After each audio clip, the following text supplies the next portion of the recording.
João, capítulo 17 do Evangelho de João. Tendo Jesus falado essas coisas, levantou os olhos ao céu e disse: Pai, é chegada a hora. Glorifica a teu Filho, para que o Filho te glorifique a ti.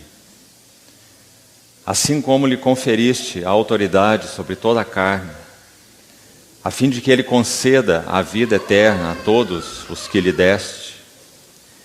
E a vida eterna é esta: que te conheçam a ti, o único Deus verdadeiro, e a Jesus Cristo a quem enviaste. Eu te glorifiquei na terra, consumando a obra que me confiaste para fazer.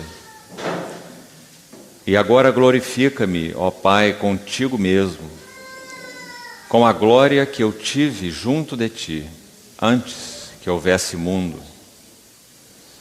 Manifestei o teu nome aos homens que me deste do mundo.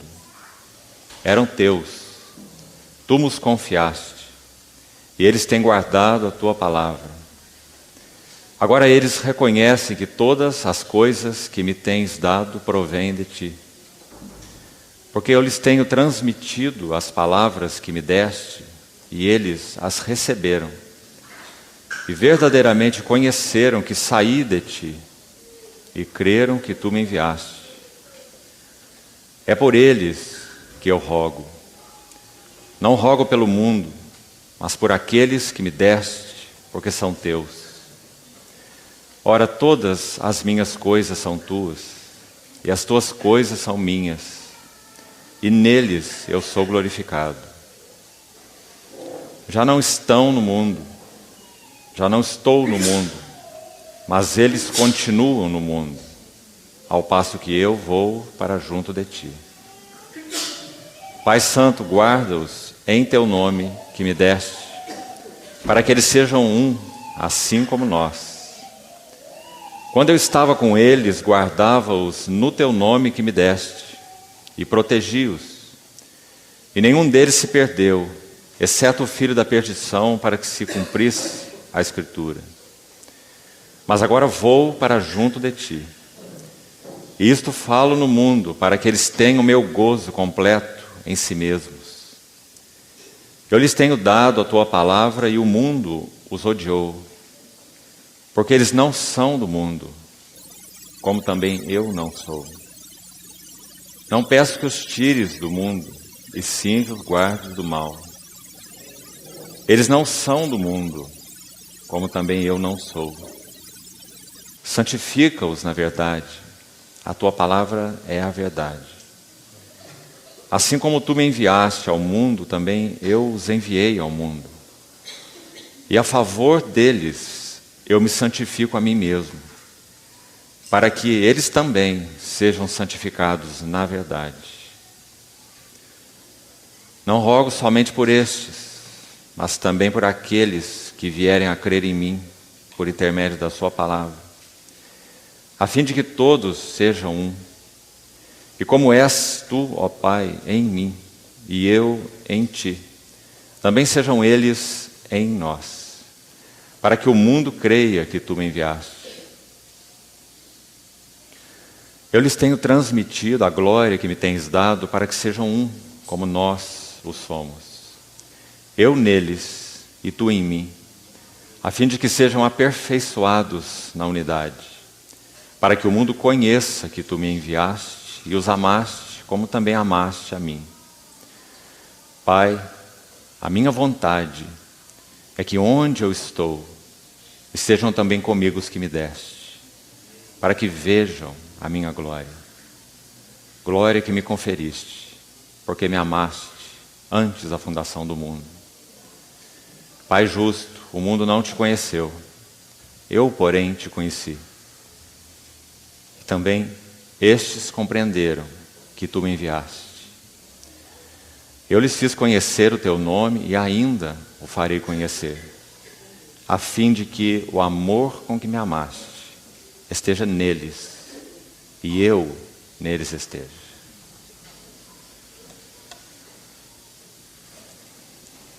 Senhor, te agradecemos por essa manhã de comunhão. Te pedimos que o Senhor tome tua palavra lida nas tuas mãos e abra ao nosso coração. Pelo teu Espírito, venha interpretá-la a nós. Nós esperamos em Ti, confiamos-nos a Ti. Supre-nos com tudo que carecemos, para que o Senhor encontre teu ambiente entre nós. Te pedimos em nome do Senhor Jesus. Amém. Irmãos, esse capítulo, então, 17 do Evangelho de João, é chamado por muitos de o Santo dos Santos da Bíblia. Aquilo que tinha lugar no Velho Testamento, quando o sumo sacerdote entrava no Santo dos Santos e tinha uma comunhão pessoal e solitária com Deus, que se manifestava ali naquela glória, a Shekinah, ela é agora trazida para a sua plena realidade espiritual. O que acontecia no Velho Testamento era apenas uma sombra, apenas um tipo. Mas agora nós temos o verdadeiro sumo sacerdote, que está diante do único e verdadeiro Deus, no verdadeiro tabernáculo, que o Senhor erigiu, não o homem. Quando nós ouvimos nosso Senhor orar, nós temos a oportunidade única de conhecer o coração do Pai através do Filho.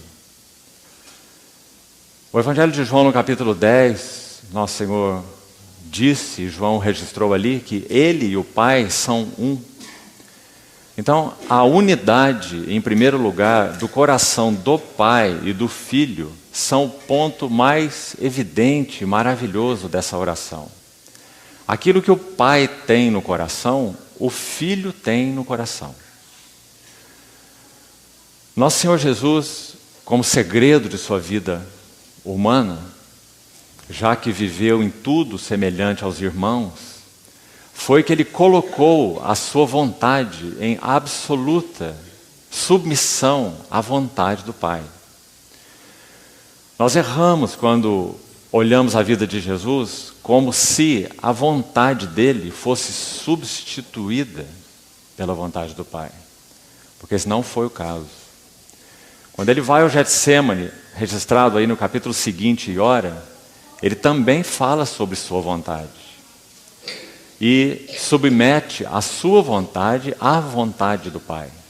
São duas vontades. A vontade do Pai, a vontade do Verbo encarnado. Mas o Verbo encarnado submeteu em absoluto a sua vontade à vontade do Pai. Então aquelas duas vontades correram juntas, ou concorreram, paralelamente. Quando nós o ouvimos orar, então nós vemos que aquilo que é a vontade do Pai é expressa através da vida, do ministério, e agora aqui, sobretudo, da intercessão do Filho. Então, há alguns pontos de extremo valor para que nós possamos compartilhar nessa manhã, já que nós não poderíamos, nesse capítulo, selecionar nenhum versículo como sendo especial. Toda palavra, cada palavra do Senhor é uma expressão daquilo que existe no coração eterno do Pai eterno. Aquele que desde antes da fundação do mundo ouviu o Filho se apresentar como sendo um cordeiro para que o propósito eterno de Deus se realizasse. No que nós podemos chamar de o conselho eterno da Trindade, antes que houvesse mundo, o Filho gerado de Deus, e por isso é Deus, ele se apresenta como Filho para ser cordeiro. E quando ele assim se apresenta, e essa sua apresentação é aceita, então esse propósito eterno do Pai é concebido em função dessa apresentação do Filho de Deus. Deus não concebeu seu propósito alheio ao Filho. Ele concebeu seu propósito junto com o Filho e junto com o Espírito. É o propósito eterno da Trindade. E fica tão evidente nessa oração que esse propósito eterno tinha 2 objetivos. 2. O primeiro deles é que o Filho mesmo tivesse primazia em todas as coisas. Nunca, queridos irmãos, quando falamos do eterno propósito que Deus estabeleceu em Cristo Jesus, a frase de Paulo em Efésios 3, nós poderíamos colocar a igreja em primeiro lugar. Não. O propósito eterno de Deus não pode ser descrito assim. O propósito eterno de Deus é, em primeiro lugar, que Cristo tenha primazia em todas as coisas. Aprove a Deus que nele residisse toda a plenitude, para que ele tenha toda a primazia, que na dispensação da plenitude dos tempos possa convergir nele todas as coisas, tanto as do céu quanto as da terra. E então, por causa desse plano eterno de Deus, ele designou e determinou que, quando o Filho experimentasse essa realização final de todas as coisas convergindo nele, para a glória dele, já que ele é o Criador, já que nele tudo subsiste, já que dele, por meio dele, para ele são todas as coisas, mas também Deus determinou que fosse unido a ele um corpo de muitos filhos, que então é também chamado de a esposa de Cristo, corpo de Cristo, novo homem de uma nova criação. Então aí a igreja tem o seu lugar, por graça, nesse propósito eterno, fazendo parte como corpo daquele filho, que então é o cabeça. Mas toda a atenção continua sendo o próprio filho e não a igreja. Todas as vezes que a igreja, de alguma maneira, assume um lugar central, seja na nossa visão, na nossa pregação ou na nossa experiência, nós então teremos uma inversão horrível. Nós iríamos adotar a lua como sendo o sol. A igreja tem sim um lugar central no propósito de Deus, mas não o lugar de primazia. A glória da igreja é que ela pode refletir glória de Cristo. A glória da igreja é poder ter nela formado o caráter único do Filho de Deus. Meus filhinhos, por quem sofro dores de parto, até que Cristo seja formado em vós. Esse é o propósito eterno de Deus. Então, quando nós vemos o Filho de Deus orando, é claro que nós teríamos que identificar essas duas coisas. Porque Ele sabe que o propósito eterno de Deus é que Ele tenha toda a glória. Por isso Ele diz assim no verso 5, agora glorifica-me. Veja o que Ele diz. Será que a igreja pode orar assim ao Senhor? Senhor, glorifica-nos. Isso não é uma maneira adequada da igreja orar. Mas o Senhor Jesus ora, glorifica-me contigo mesmo, com aquela glória que eu tive junto de ti antes que houvesse mundo. E nós, e quanto a nós? Paulo fala assim em Romanos 8, aqueles que ele chamou, ele também justificou. E aos que justificou, ele também glorificou. Porque nós somos colocados numa união orgânica com Ele. Mas isso não significa que a igreja é o foco, ou a igreja então resume o eterno propósito de Deus. Definitivamente não. Então nessa oração nós vamos ver essas duas coisas de novo com muita clareza. Cristo, particularmente, é o assunto dos 5 primeiros versículos. É Ele mesmo. Nós já vamos voltar a eles agora mesmo. A partir do versículo 6 dessa oração. Então ele diz, manifestei o teu nome aos homens que me deste do mundo. Eram teus, tu nos confiaste, e eles têm guardado a tua palavra. E daí até o final da oração, então entra os homens que tu me deste. Em outras palavras, a igreja. Mas nos 5 primeiros versículos, só Cristo. E o propósito do Pai em função de Cristo, para Cristo, e que tem Cristo como centro. Então, no primeiro versículo, ele diz, Pai, é chegada a hora.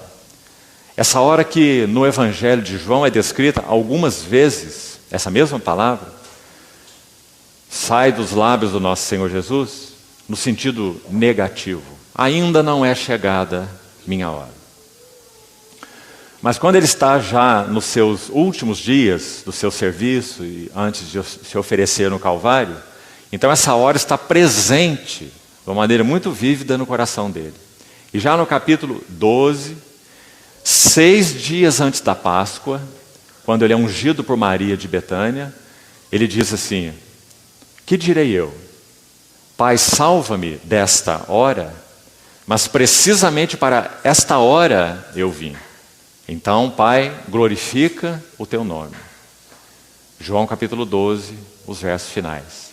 Então, da mesma maneira, aqui nessa chamada oração sacerdotal, registrada por João, nosso Senhor tem essa hora diante dele. E agora nós não estamos a 6 dias antes da Páscoa. Agora nós estamos na noite em que ele foi traído. Então ele diz: Pai, é chegada a hora. Glorifica a teu filho, uma vez mais. Porque ele sabe que o propósito de Deus é esse, que o propósito de Deus tem como centro a glória do filho, é que o filho tenha a primazia. Todas as coisas do Pai são minhas, todas as coisas minhas são dele. Eu e o Pai somos um. Ainda nos capítulos desses discursos, 14, 15 e 16 de João, que estudamos há pouco, ele vai dizer assim, que todas as coisas que são do Pai pertencem a ele, tudo que o Pai tem é meu, por isso eu disse que ele vai receber o que é meu e vou-lo-á de anunciar, se referindo ao Espírito Santo.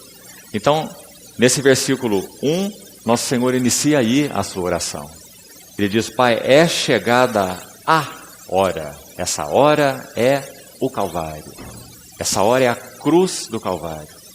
Glorifica a teu filho para que o filho te glorifique a ti. 2 coisas aqui penso ser de valor para nós. Primeira coisa, nós conseguimos ler nessas palavras do Senhor o aspecto dessa glorificação final que nós já acabamos de falar. O Filho tem a primazia, o Filho é a glória. Hebreus capítulo 1 começa dizendo assim: Ele é o resplendor da glória. Tiago, que é o meio-irmão do Senhor Jesus, quando escreve sua epístola no capítulo 2, ele diz que o Senhor Jesus é a glória. Não tenhais a fé em nosso Senhor Jesus Cristo, vírgula, a glória. Então, sabemos que aqui está envolvido esse aspecto final da glorificação, de toda a glória ao Filho, da primazia do Filho, da preeminência do Filho, da centralidade do Filho. Mas creio que há algo mais aqui. Que algo mais é esse? Observe aqui. Quando nosso Senhor diz: glorifica teu Filho, para que o Filho te glorifique a ti. O livro de Hebreus, que tem um paralelo impressionante com essa oração de João 17, não poderia ser diferente, porque o assunto mais central de Hebreus é que Jesus é o grande sumo sacerdote que penetrou os céus. Então é claro que essa oração tem um paralelo enorme com o livro de Hebreus. E nós então já desde o versículo 1 vamos recorrer a ele.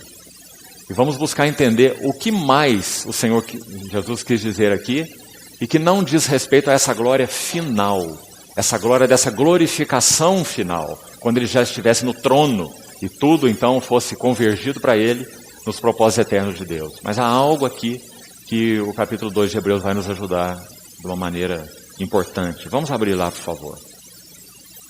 Versículo 8 diz assim: todas as coisas sujeitaste debaixo dos seus pés,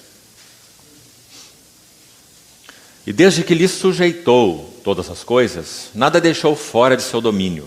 Agora, porém, ainda não vemos todas as coisas a ele sujeitas. Vemos, todavia, aquele que por um pouco, e a ideia aqui é pouco de tempo, aquele que por um pouco de tempo, ou seja, durante o período da sua encarnação, o verbo encarnado, por um pouco ele foi feito menor que os anjos, Jesus. Agora aqui uma frase importante, então leia com cuidado. Por causa do sofrimento da morte, foi coroado de glória e de honra para que, pela graça de Deus, provasse a morte por todo o homem. Entendeu o versículo, irmão? Esse versículo está dizendo que Jesus foi coroado de glória e de honra para provar a morte. Já atentou para esse fato importante aí? Não está dizendo que Jesus foi coroado de glória e de honra depois da morte. Está dizendo que ele foi coroado de glória e de honra para que provasse a morte. Extremamente interessante. O que isso significa? Entendo que essa expressão significa que Deus concede ao Senhor Jesus uma glória particular, provisão particular, suporte particular, de glória, de honra, para que ele pudesse enfrentar a morte. Coroado de glória e de honra para que provasse a morte por todo homem.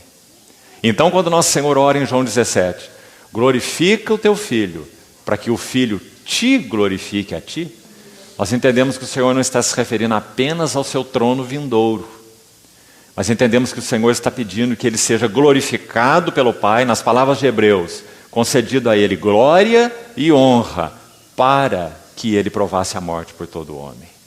Que coisa mais maravilhosa é essa? Porque nós estamos vendo então que o Verbo encarnado orando, ele está em estrita, completa dependência da provisão do Pai, para que ele passasse uma hora que para nós é indecifrável. Quando então ele vai dizer: Deus meu, por que me desamparaste? Quem de nós é capaz de conhecer o significado dessa hora?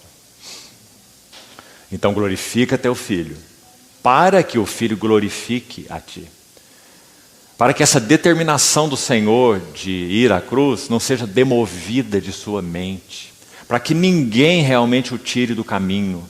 Irmãos, ele vai ao Getsemane orar, imediatamente depois dessa situação em João 17. E ali, embora o texto não registre, nós sabemos que o Getsemane foi uma das horas mais terríveis em termos de tentação satânica. Penso que poderíamos colocar aqui juntos o deserto e o Getsemane. No deserto a Bíblia é muito clara. E o diabo se aproximou dele. E aquele processo que nós já conhecemos, terrível para o Senhor, ocorreu. A sua tentação no deserto. Da mesma maneira nós pensamos no Getsemane. Por isso o capítulo 5 de Hebreus, que já citamos ontem, vai dizer que o Senhor ofereceu com forte clamor e lágrimas, súplicas a quem o podia livrar da morte. E tendo sido ouvido por causa de sua piedade, embora sendo filho, aprendeu a obediência pelas coisas que sofreu. E tendo sido aperfeiçoado, tornou-se o autor da salvação eterna para todos que lhe obedecem. São maravilhosos esses versículos, irmãos. Então glorifica teu filho, Pai, para que o filho te glorifique a ti. Então entendemos melhor essas palavras com a luz de Hebreus. Deus lhe concedeu glória e honra para que provasse a morte por todo homem.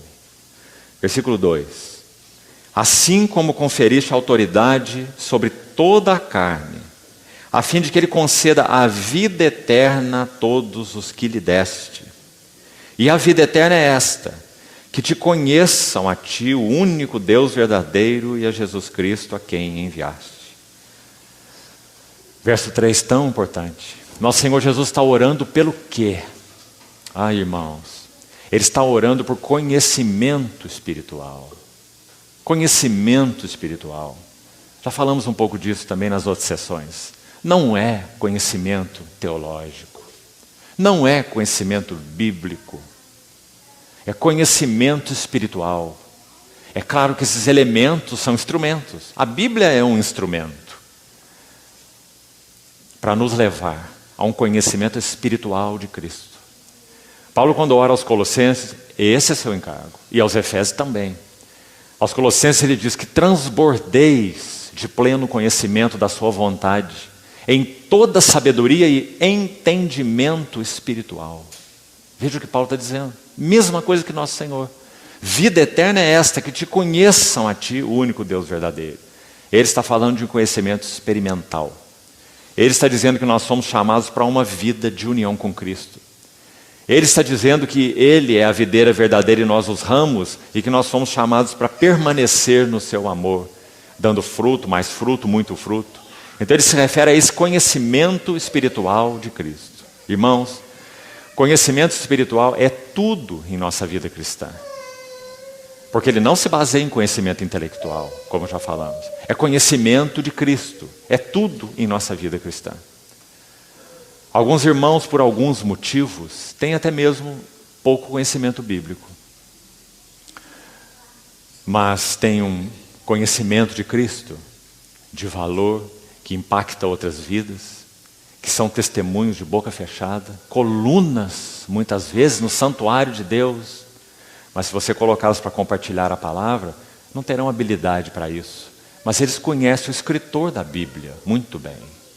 Conhecimento espiritual. É sobre isso que o Senhor está orando no versículo 3. A vida eterna é essa, que te conheçam a ti, o único Deus verdadeiro, e a Jesus Cristo a quem enviaste. Nesse versículo 3, o Senhor está começando a abrir uma porta, que é a porta da intimidade, que esse capítulo 17 vai fazer de uma maneira tão linda. A primeira porta está aí, no verso 17. Que te conheçam. Verso 4. Eu te glorifiquei na terra, consumando a obra que me confiaste para fazer. Que lindo ver nesse versículo a determinação do nosso Senhor, porque Ele ainda não está na cruz, mas Ele está colocando a palavra no passado. Eu te glorifiquei na terra consumando. Essa mesma palavra consumando, a mesma palavra, a mesma raiz, numa conjugação diferente, aparece onde? João 19, 30. Está consumado. Mesma palavra. Então no coração do Senhor essa era uma obra encerrada. Esse era um assunto resolvido. Quando ele vai lutar em oração no Getsêmani, não é para decidir se ele vai à cruz ou se ele não vai à cruz. Quando ele vai lutar no Getsêmani, é para que esse assunto seja realmente confirmado, definido, aprofundado, no sentido de que agora ele dará os passos finais em direção à cruz. Porque do Getsêmani ele seria preso. Então aquela seria a sua oração final no Getsêmani. Se possível for, passa de mim esse cálice. O que o Senhor quer dizer com isso? Nosso Senhor está dizendo que, no que concerne a sua experiência de comunhão, de relacionamento com o Pai, tudo o que Ele mais quer é não ser separado do Pai. Como Ele poderia querer? Tudo o que Ele mais quer é prosseguir na intimidade com o Pai. Nós sabemos que o que fortaleceu o nosso Senhor em toda a sua vida e ministério foi a sua intimidade com o Pai. Suportando toda aflição, negação, traição, abandono, mas nunca perdendo de vista a face do Pai. Mas agora ele sabe que isso é um fato. Então ele diz: Pai, se possível for, passa de mim esse cálice. Como já compartilhamos outras vezes, no Getsêmani nós temos duas correntes que para o Senhor sempre foram o sustentáculo de sua vida humana. E no Getsêmani haverá um conflito entre elas. Preste atenção. A primeira base, fundamento da vida de Jesus, o Verbo encarnado, foi fazer a vontade do Pai. João já registrou assim nesse mesmo evangelho: minha comida consiste em fazer a vontade daquele que me enviou. Nosso Senhor não iria abrir mão disso. Fazer a vontade do Pai sempre. Agora havia uma outra base, fundamento mesmo para a vida de Jesus: ver sempre a face gloriosa do Pai. Então ele poderia enfrentar todo tipo de oposição e abandono e tudo que fosse, mas nunca perdendo de vista a face do Pai. A face do Pai é seu sustento. Todas as minhas fontes são em ti. Ninguém mais do que o Senhor Jesus poderia dizer isso, com todas as letras. Todas as minhas fontes são em ti. Mas agora veja o que acontece no Getsemane. Aquele filho que não abre mão de fazer a vontade do Pai. Aquele filho que não abre mão de ver a face sorridente do Pai, em meio a tantas faces carrancudas. Sabe o que acontece no Getsemane? Ele agora sim, nessa hora, ele enfrenta o choque dessas duas vertentes. Ele sabe que se ele quer continuar fazendo a vontade do Pai até o fim, ele necessariamente teria que perder de vista a face do Pai. E esse é o motivo da angústia do Getsemane. É uma angústia que nós não podemos penetrar, mas podemos saber o motivo dela. E esse é o motivo dela. Qual é a vontade do Pai? Conduzir muitos filhos à glória. Que Cristo seja o cabeça de um corpo de muitos filhos. Essa vontade do Pai. Nosso Senhor vai cumprir a vontade do Pai. Mas para que Ele seja o cabeça de muitos filhos, e muitos filhos sejam introduzidos no abraço eterno da Trindade, Ele teria que perder de vista a face do Pai. Porque aquele que não conheceu o pecado, Deus o fez pecado por nós, para que nele nós fôssemos feitos justiça de Deus, para que os inimigos fossem reconciliados, para que aqueles que estavam nas trevas viessem à luz, para os que estavam mortos tivessem vida. Então o Filho de Deus teria que experimentar morte, trevas, abandono e separação. E por isso ele agoniza no Getsemane. Minha alma está profundamente angustiada até a morte. Então, no verso 4, o Senhor tem essa obra como já sendo consumada no seu coração. Consumando a obra que me confiaste para fazer. E agora, glorifica-me, ó Pai, contigo mesmo, com a glória, ou aquela glória, que eu tive junto de ti antes que houvesse mundo. Que versículo mais maravilhoso, irmão. Irmão, é tão difícil usar palavras para expressar essas coisas. Vamos tentar.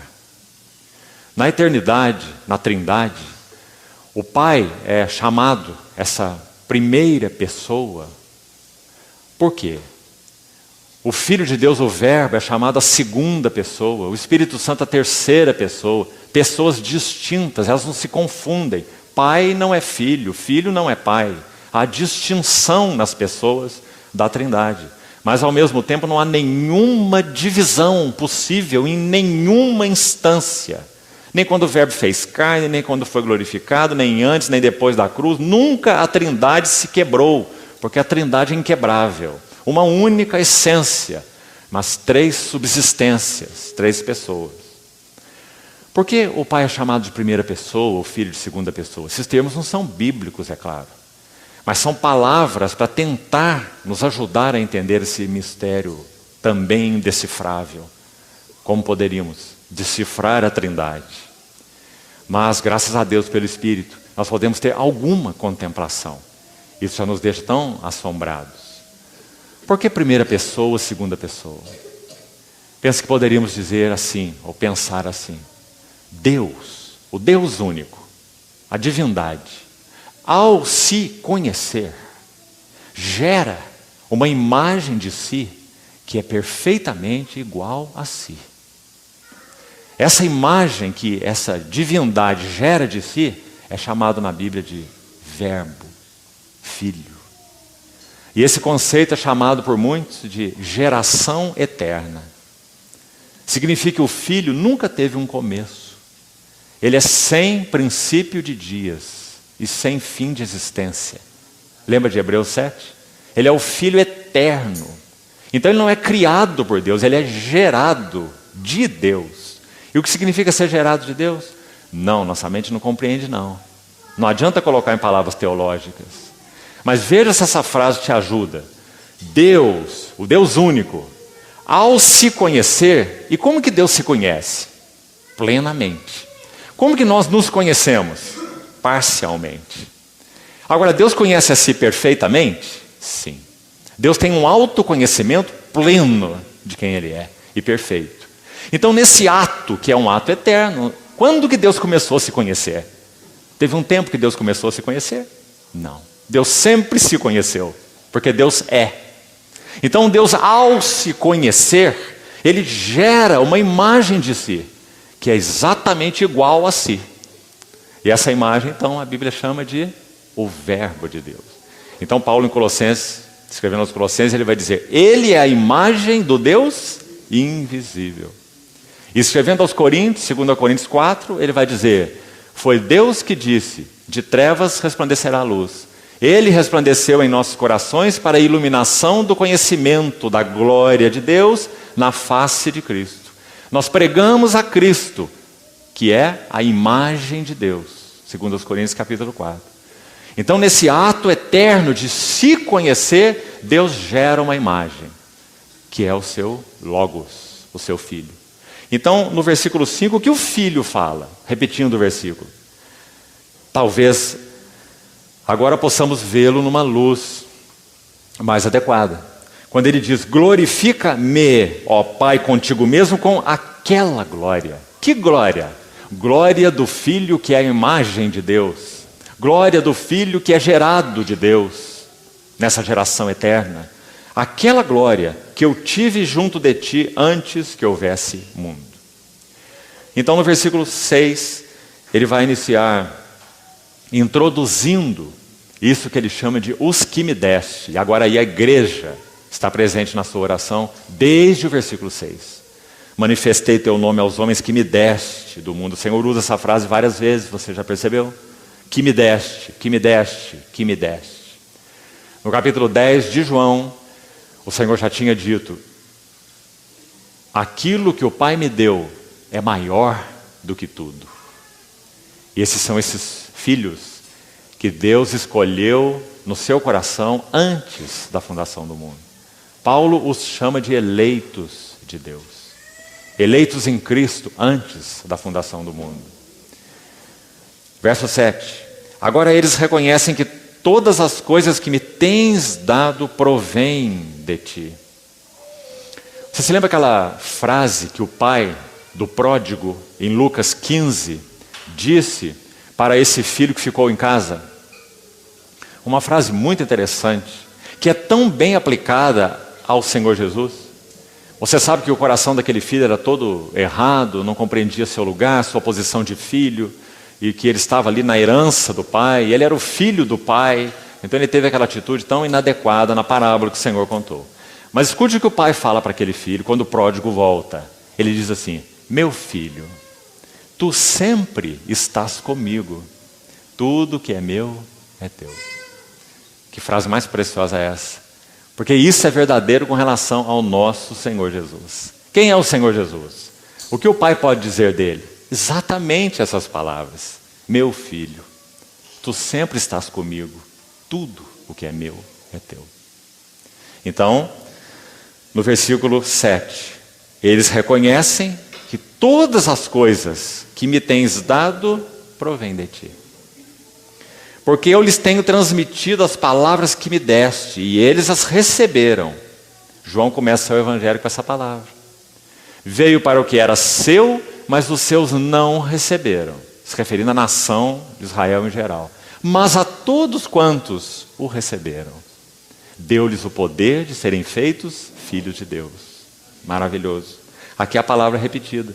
Eles receberam e verdadeiramente conheceram que eu saí de ti e que tu me enviaste. Agora chegamos a esse verso 9. Escute. É por eles que eu rogo.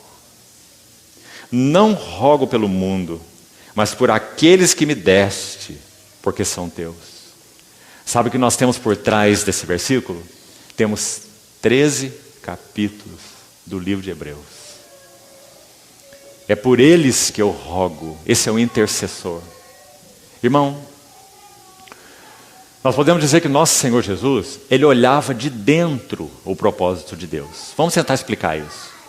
Quando o tabernáculo, que é uma figura de Cristo, jornadeava pelo deserto, vocês se lembram quais eram as cortinas que cobriam aquele recinto mais íntimo, que se compunha do santo lugar e do santo dos santos? Você se lembra?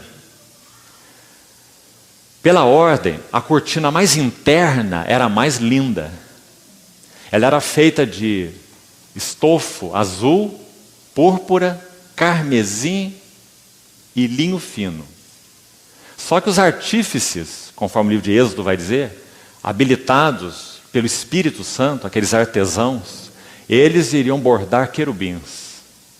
Então quem olhava aquele ambiente por dentro, imaginemos que estamos dentro desse lugar, que nós iríamos ver aqui como a primeira coberta, essas cores nesses estofos, azul, púrpura, carmesim, linho fino, retorcidos e obra de artista, de bordador, os querubins da glória.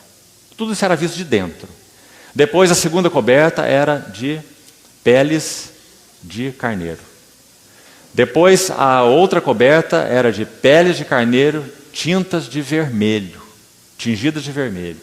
E por último era coberta de peles de animais marinhos, provavelmente o texugo, que era comum naquela região. Então quem olhava agora esse tabernáculo de fora, o que veria? Veria como um ratão caminhando pelo deserto, né? Esse animal marinho aí, sem nenhuma beleza, um couro grosso, e aquele tabernáculo jornadeava pelo deserto. Ou seja, aqueles que tinham a visão da glória eram somente aqueles que podiam ver de dentro. No caso ali, apenas o sumo sacerdote. Quando o templo foi construído, ele tinha umas janelas que eram muito interessantes, as janelas do templo. Você vai ver o registro no livro de Reis. Então, também de Crônicas. Quando o templo era construído, as suas janelas, elas abriam como um foco de câmera fotográfica. Elas tinham a sua abertura. Para o lado de dentro, a sua abertura era pequena.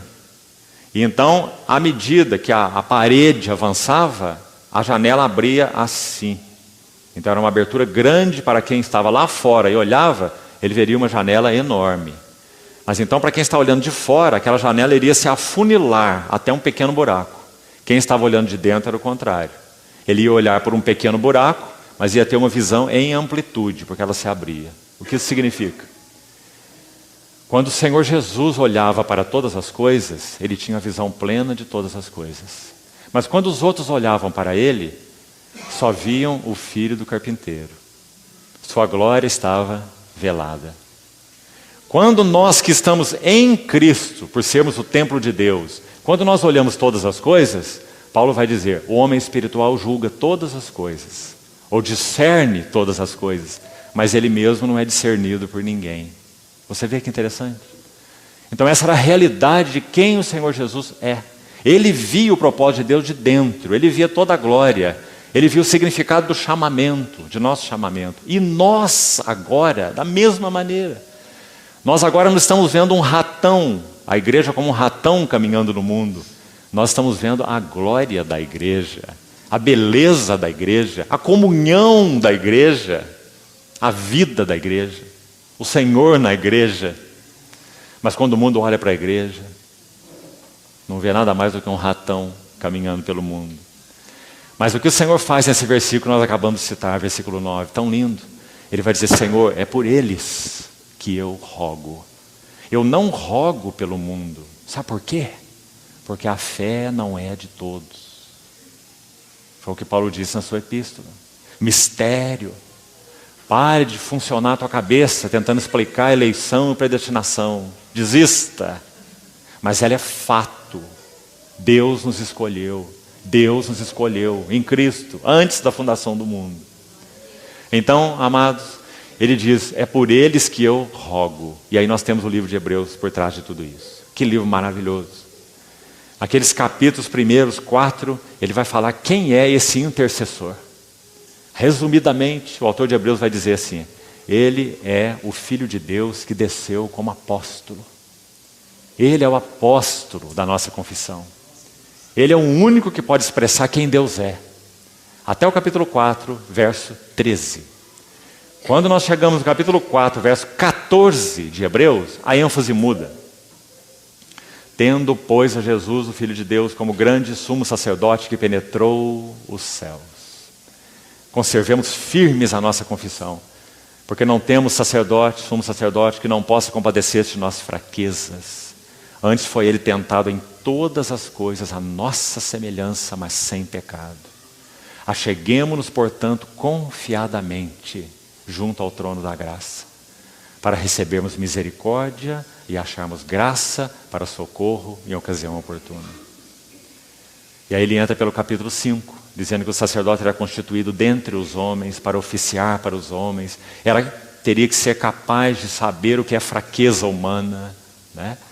Então ele vai mostrar a partir daí, capítulo 4, verso 14, até o capítulo 10, que Jesus é esse grande sumo sacerdote. E é ele que está orando aqui. É por eles que eu rogo. Quero chamar a atenção para mais um ponto importante.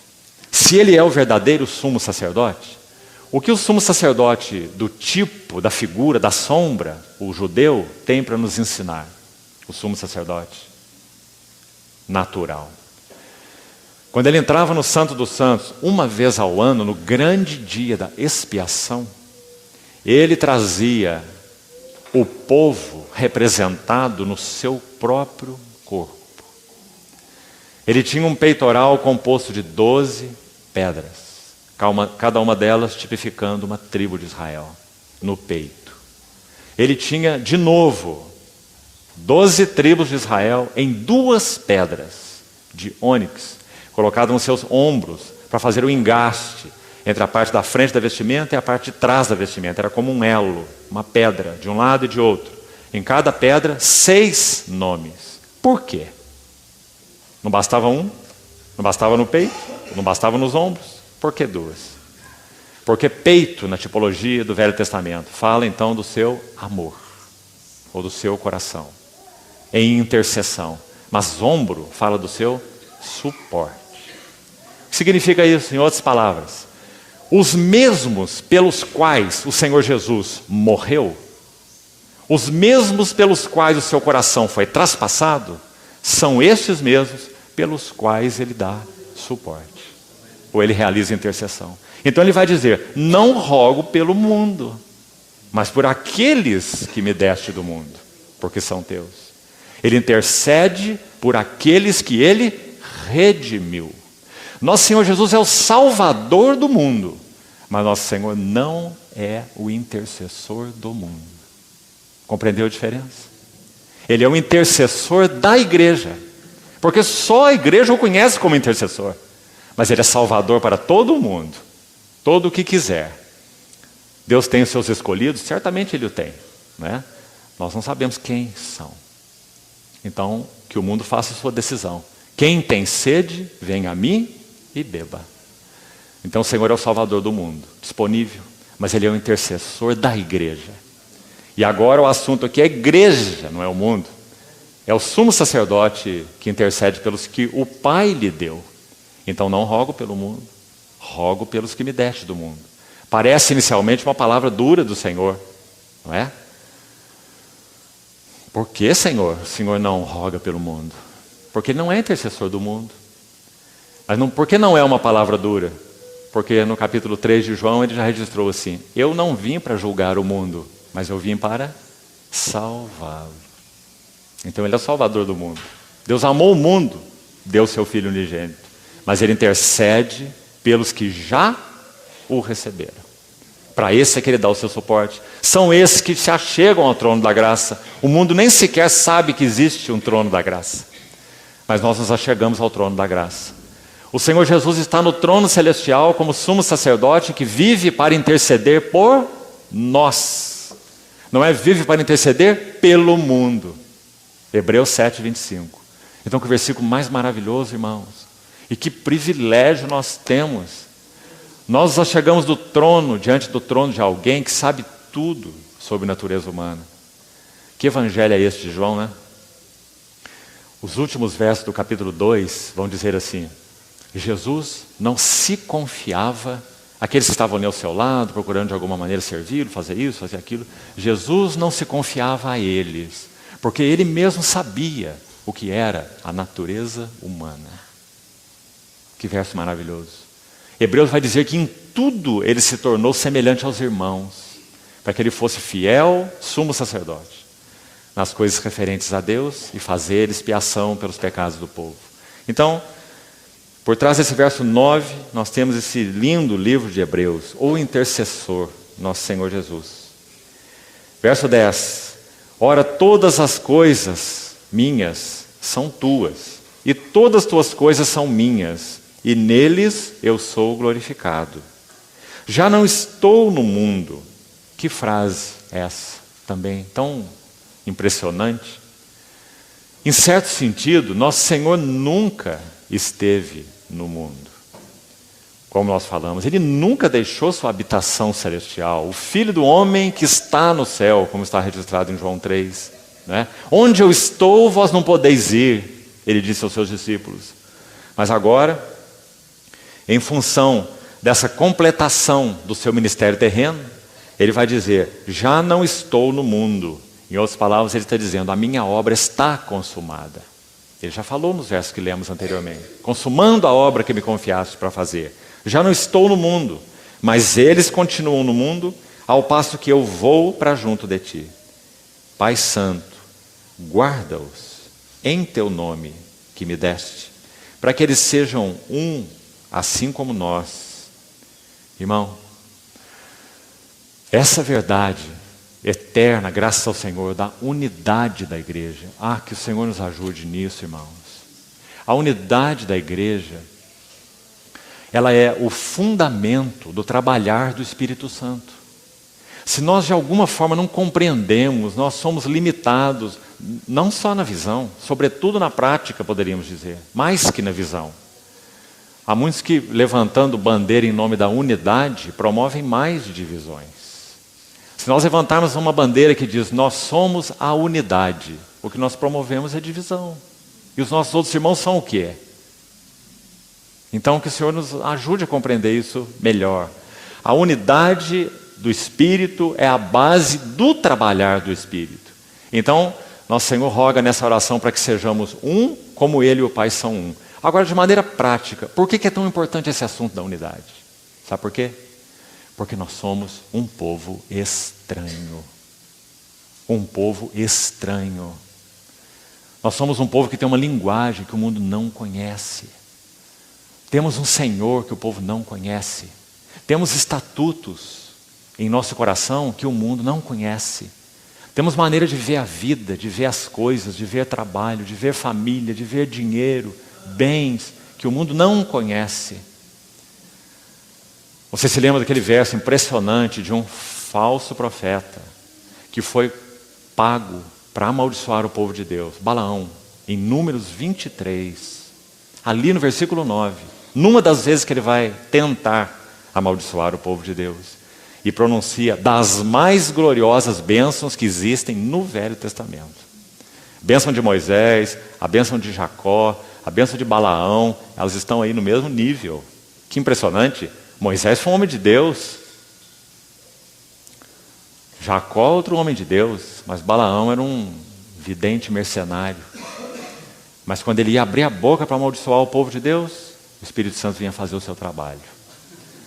E então ele se apossava de Balaão. E Balaão só conseguiu pronunciar 3 bênçãos. Você se lembra?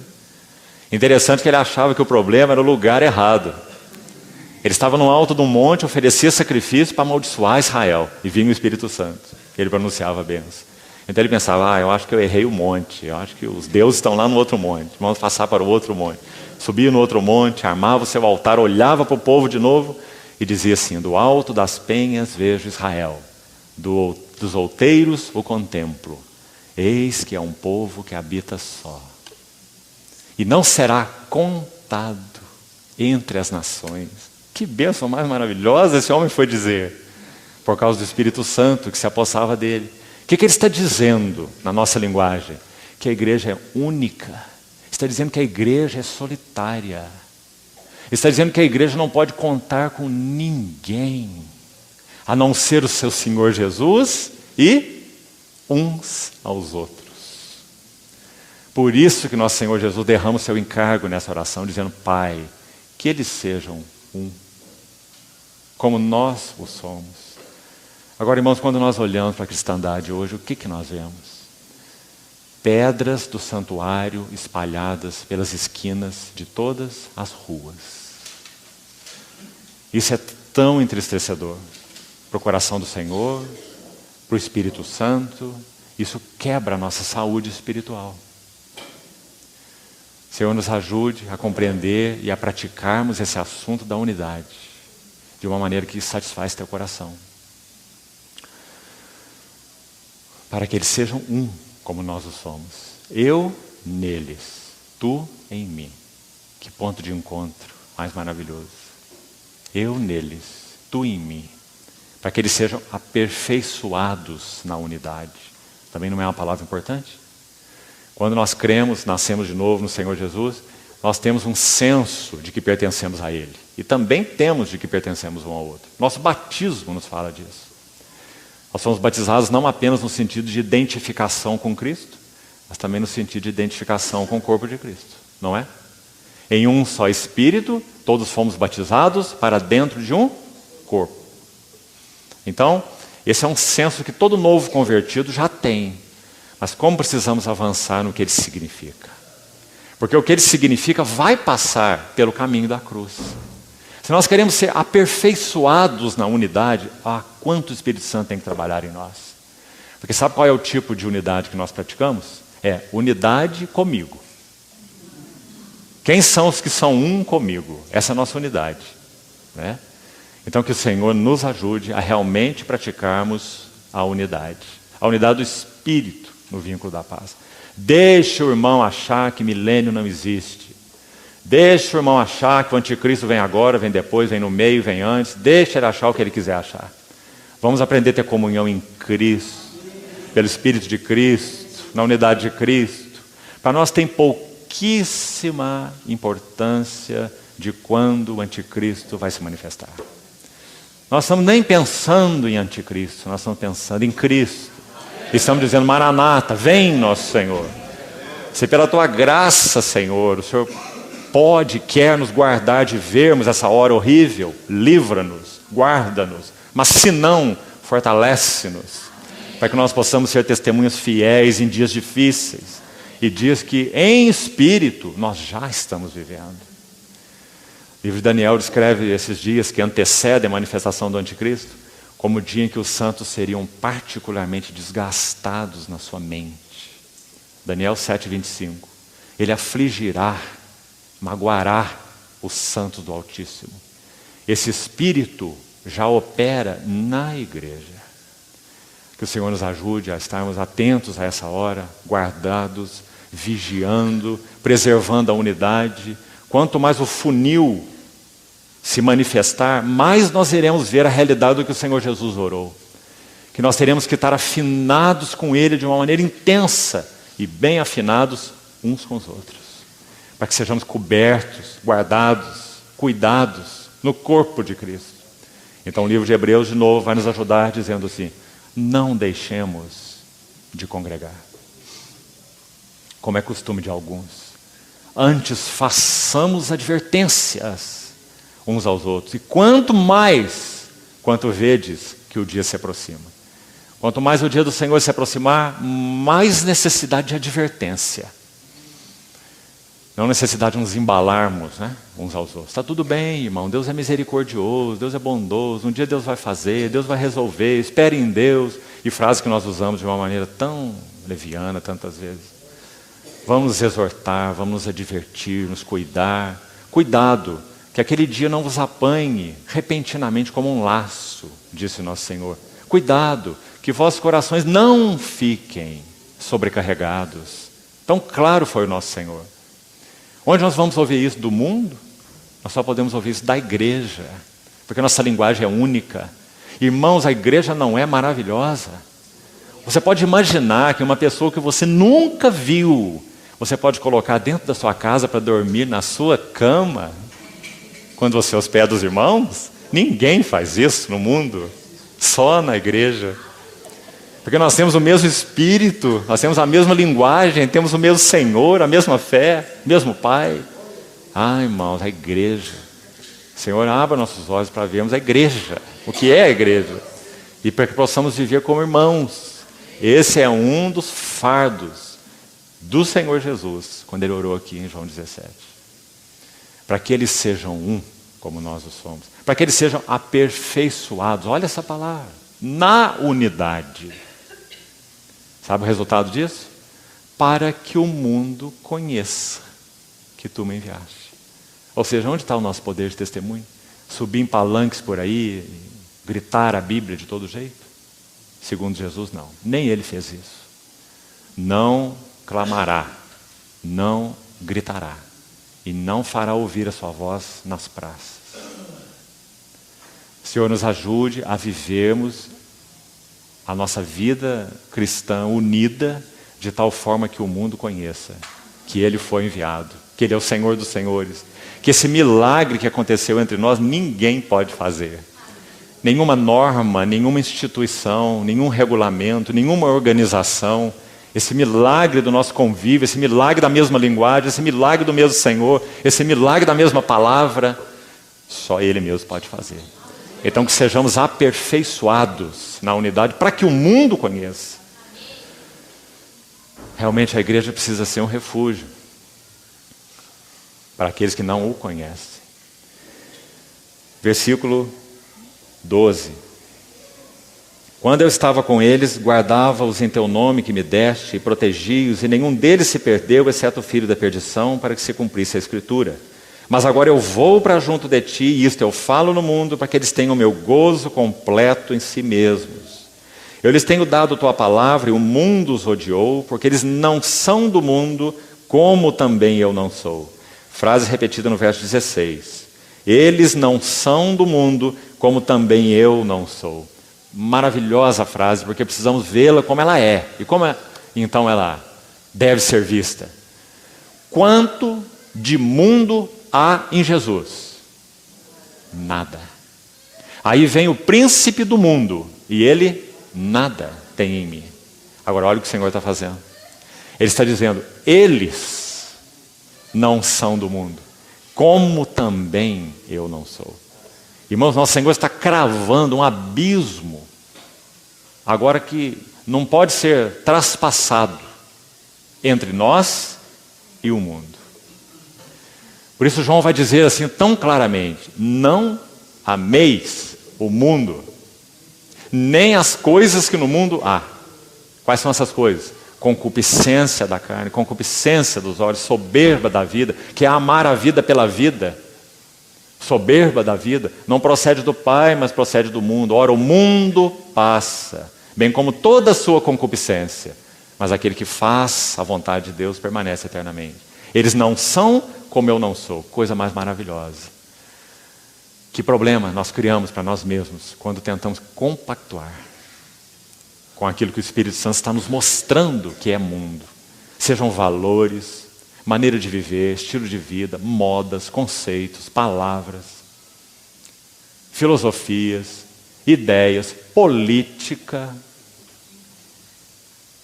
compactuando com o mundo. Sabe o que disse um homem de Deus? Moody. Certa vez perguntaram para ele sobre o que ele achava do envolvimento do cristão na política. O cristão não deve ser irresponsável politicamente, não. Mas Moody respondeu assim, este mundo é um barco afundando. E nós fomos chamados não para remendar o barco, mas para salvar alguns que estão nele. Essa é a nossa relação com a política no mundo. Então que o Senhor guarde nossos corações e o Espírito Santo nos ajude a entender o que o Senhor Jesus quis dizer. Não são. Essa é a palavra para nós. Não somos. Mas se nós quisermos algum tipo de relação, então nós vamos colher as consequências. Porque nós não somos. Quão tristes, irmãos, infelizes, são vidas que, tendo conhecido o Senhor, buscam de alguma maneira um retorno ao mundo. A práticas, a amizades, a ambientes, a literatura, ou seja o que for, mundana. Sabe como Pedro os escreve? Melhor fora que nunca tivessem conhecido a verdade. É como uma porca lavada que voltou ao seu lamaçal. E como um cão que voltou ao seu vômito. Ah, por que será que o Espírito Santo usa palavras tão fortes? Creio que é por causa disso que Jesus acabou de dizer. Eles não são do mundo, como também eu não sou. Santifica-os na verdade, verso 17. A tua palavra é a verdade. Que maravilha. O Senhor Jesus exerceu um ofício, um ministério tríplice. Nosso Senhor Jesus foi o profeta, foi o sacerdote e foi o rei. O seu ofício tríplice. O profeta, como profeta, nosso Senhor Jesus o foi para iluminar. Essa é a finalidade do profeta. Como rei, ele o foi para servir. Veja o lava-pés. Como sacerdote, ele o foi para santificar. Então, nosso Senhor Jesus vai dizer: eu me santifico a mim mesmo para que também eles sejam santificados na verdade. E aqui nós adoramos de novo o Senhor. Sabe por quê? Nós temos um Senhor completamente santo. Completamente santo. E é por causa dele ser completamente santo que nós sofremos a sua influência. A favor deles eu me santifico a mim mesmo para que eles sejam santificados. Porque ele é completamente santo. Quando nós nos ocupamos dele, o que acontece conosco? Nós somos santificados. Porque ele é santo. Então nós queremos ser santificados? Ocupemo-nos de Cristo. Então nosso irmão já nos lembrou aqui, 1 Coríntios 1,30, que vai dizer: vós sois dele em Cristo Jesus. E ele se nos tornou para nós sabedoria, justiça e santificação e redenção. Santificação é estar ocupado com Cristo. Não é fazer isso e deixar de fazer aquilo. Isso é consequência. Nós vamos deixar de fazer aquilo e vamos começar a fazer isso porque nós estamos ocupados com Cristo. Graças ao Senhor. Ele é o Santo. Santifica-os na verdade. Qual é o instrumento prático do Senhor para nos santificar? Ocupados com Cristo. Ocupados com Cristo. Em particular, de que maneira? Pela palavra. Santifica-os na verdade. A tua palavra é a verdade. Já falamos nisso ontem. Que o Senhor encha o nosso coração de uma sede insaciável pela palavra de Deus. Amados irmãos, nós temos tido a oportunidade de cooperar com a obra do Senhor em Cuba. Deixa eu contar um relato para os irmãos. Há mais de 20 anos atrás, quando a situação ali era outra, de uma intensa oposição ao Evangelho. Então, alguns jovens universitários, eles tiveram acesso a uma Bíblia, ou algumas Bíblias. Era uma coisa raríssima naquele país há mais de 20 anos atrás. Hoje não.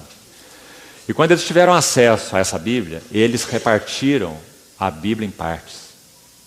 E levavam para suas casas e a estudavam. E reuniam-se em lugares escuros, linha de trem, numa absoluta escuridão, esses jovens para compartilharem aquilo que eles tinham memorizado, guardado, estudado da palavra de Deus. Que coisa maravilhosa é essa? Isso também aconteceu na China, na época de Watchman Nee. Nós viveremos um tempo, se o Senhor tardar, em que nós teremos que ter a palavra de Deus guardada no nosso coração, estocada em nós. Que o Senhor nos ajude a dar atenção para ela hoje. Porque o Espírito Santo não age de improviso. Nós não poderemos ter naquele dia o que nós não temos hoje. Sim, Ele nos dará graça para todos nós, quer tenhamos, quer não tenhamos. Mas nós só poderemos perseverar se nós mantivermos a palavra de Deus estocada em nosso coração. Senão realmente viveremos dias difíceis. O Espírito Santo irá usar o que dentro de nós? Habite ricamente em vós a palavra de Cristo. Santifica-os na verdade. Tua palavra é a verdade. Que as minhas palavras permaneçam em vós. Lâmpada para os meus pés é a tua palavra e luz para os meus caminhos.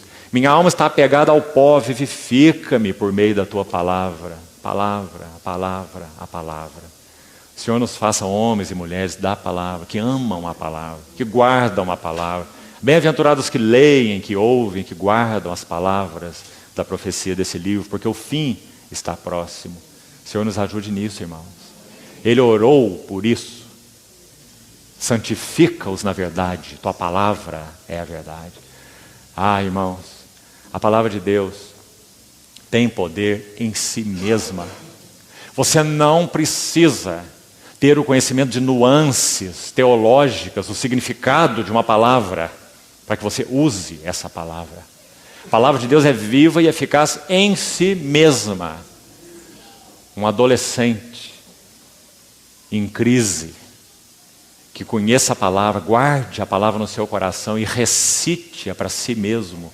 Ele é santificado pela palavra, embora ele não conheça muito do significado do que ele está recitando. A palavra de Deus é viva e eficaz. Mais cortante que qualquer espada de 2 gumes e penetra no lugar onde ninguém alcança. Ninguém. Só a palavra pode alcançar. Aqueles recantos mais secretos, a nossa psique mais íntima, nos curar, nos fazer íntegros, santos. Graças ao Senhor. É sobre isso que o Senhor está orando. Verso 18. Assim como tu me enviaste ao mundo, também eu os enviei ao mundo, e a favor deles eu me santifico, para que eles sejam santificados na verdade. Não rogo somente por estes, mas também por aqueles que vierem a crer em mim. Que intercessor maravilhoso. Ele está orando por toda essa era da igreja, aqueles todos que vierem a crer em mim. Por que ele está orando? Porque esse mesmo que ora ali, há quase 2000 anos atrás na história, ele intercede lá, hoje, diante de Deus. Vive para interceder por nós. Não apenas rogou ali, mas roga eternamente. Porque o trono de graça é um trono estabelecido desde a ascensão do nosso Senhor. Então ele vive para interceder por nós.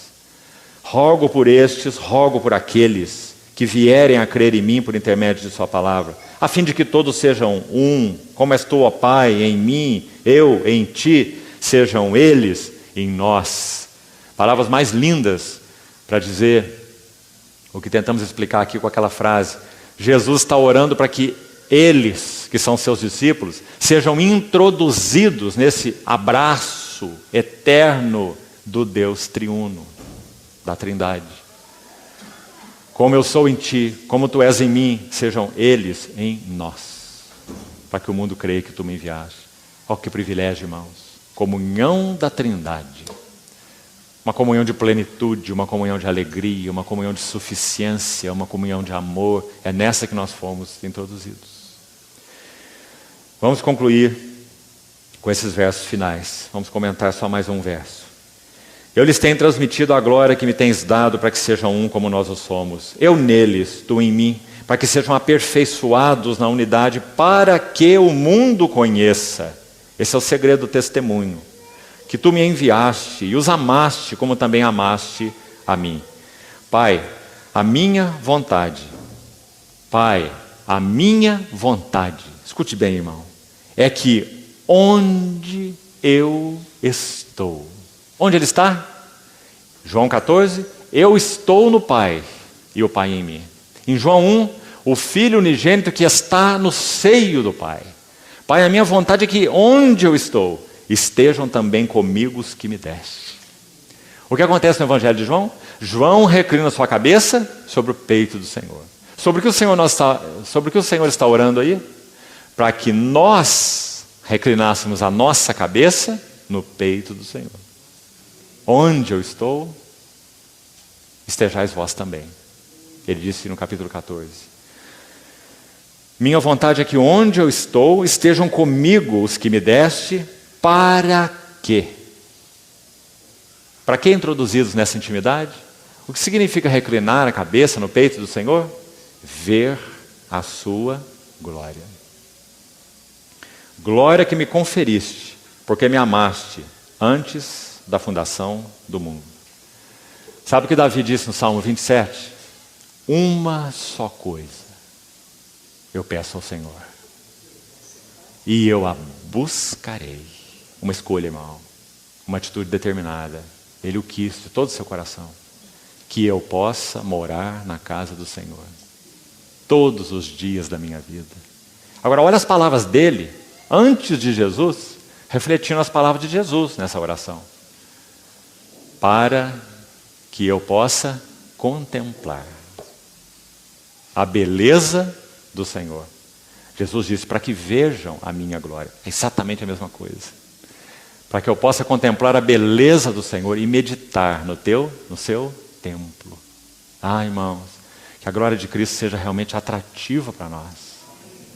Uma última referência para concluirmos. Mais um salmo, 63. No Salmo 63, Davi estava se retirando para o deserto de Judá, depois de Absalão tomar o seu trono. Salmo maravilhoso. Davi estava numa hora difícil. Você pode imaginar? Um filho traidor.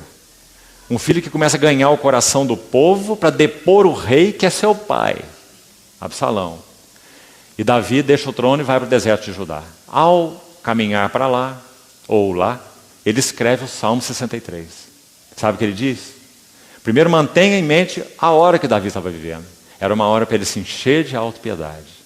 Mas ele escreve assim: ó Deus, Tu és o meu Deus forte. Eu te busco ansiosamente. A minha alma tem sede de Ti. O meu corpo te almeja. Numa terra árida, exausta e sem água. Assim eu te contemplo no santuário, para ver a Tua força e a Tua glória. Porque a Tua graça é melhor do que a vida. É maravilhoso, irmão. Realmente Davi foi um tipo de Cristo. E o Senhor Jesus agora está orando: Pai, minha vontade é que onde eu estou estejam eles comigo, para que vejam minha glória. Glória que me conferiste porque me amaste antes da fundação do mundo. Que o Senhor, irmãos, nos introduza realmente nisso. Que nós sejamos um povo atraído pelas glórias do nosso Senhor Jesus. Contemplar Cristo com os olhos da alma, contemplar Cristo na palavra, contemplar Cristo é o nosso chamamento. Se o Espírito Santo tem despertado no seu coração amor por Cristo, responda, irmão. Responda em gratidão, responda em entrega, dizendo: Senhor, abre os olhos do meu coração. Nosso irmão, o Atmani, quando estava concluindo sua vida de serviço ao Senhor, preso, ele orou ao Senhor. E essa oração, de alguma maneira, foi registrada. Sabe o que ele disse?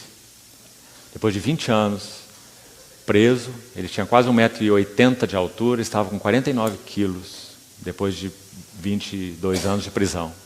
Ele orou assim: Senhor, eu passaria tudo isso de novo, não por causa da igreja, nem por causa da tua obra, mas por ti mesmo. Por ti mesmo. Qual é o objetivo do Evangelho? Levar-nos a nos derramar para aquele que nos amou, Senhor Jesus. Para que nós víssemos sua glória. E isso não tem relação com onde estamos, o que passamos, sofrendo ou não, me empregando ou trabalhando. John Wesley escreveu um hino, onde ele usa essas palavras: quero só por ti viver. Me empregando ou descansando, quero só por ti viver.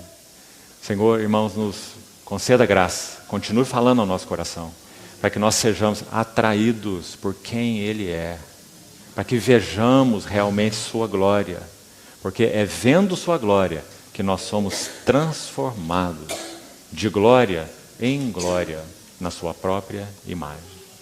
Esse é mais um dos fardos do Senhor Jesus quando Ele ora nesse capítulo 17. Vamos pedir ao Senhor que, pela sua graça, então, opere realmente isso em nossos corações.